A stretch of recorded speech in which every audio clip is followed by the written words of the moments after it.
बिस्मिल्लाहिर्रहमानिर्रहीम। नाज़रीन असी इस वेले शरकपुर शरीफ शकीला वाली गली महला चाह बदरे वाला च मौजूद हाँ और इस महल्ले के सारे लोग इस वेले साडे नाल मौजूद ने। इन्होंने पुछने कि की मामला इन्हों का पेश आया। जी अस्सलाम वालेकुम जी। वालेकुम सलाम। कैसे जी भाई की मसला है तुहाडा? मसला है यार बहुत ज़्यादा परेशान है। जिस टाइम मर्जी लाइट घालते हैं, जिस टाइम मर्जी बंद कर दें, ऑन कर दें, ऑफ कर दें। यह कोई तरीकाकार नहीं है।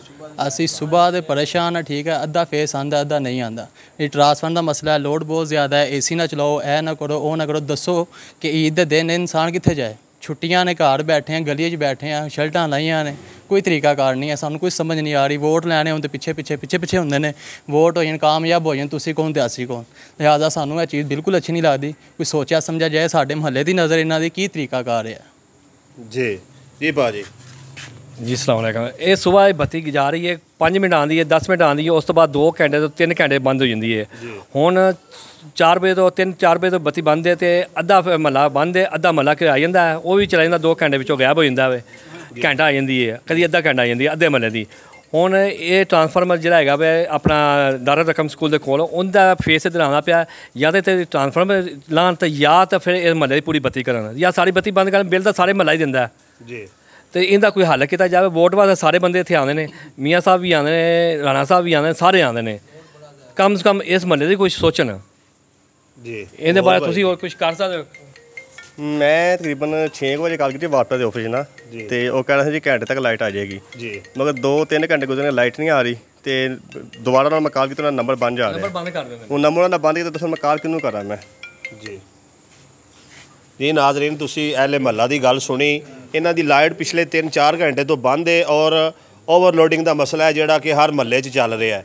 एले महला का मुतालबा है SDO वाला शरकपुर अगे कि जिन्नी जल्दी हो सके साडे महल्ले का भी सर्वे करवा के एक ट्रांसफार्मर जिहड़ा होर मंजूर किया जाए, ताकि जिहड़ा ओवरलोडिंग का मसला है वो हल हो सके।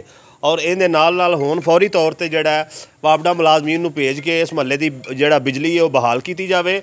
और ए गुलाम जलानी साहब ने इस महल्ले के कह रहे हैं जी, मैं अगे कॉल कर रहा सा वापडा वालियां नूं और बार बार कॉल करने तो बाद जिहड़ा हुण उन्होंने नंबर बंद कर दिता है। साड़ी लाइट जिहड़ा सही करने वास्ते नहीं आ रहा है। और लाहौर 118 की कंप्लेन की है। उन्होंने कहा कि असीं घालने हाल तक कोई शा नहीं करी। उन्होंने नंबर सारे बंद ने। तो शरकपुर कितनी देर हो गई? हुण 5 मिनट 15 मिनट होए इन्होंने कॉल की दोबारा लाहौर वालियां नूं।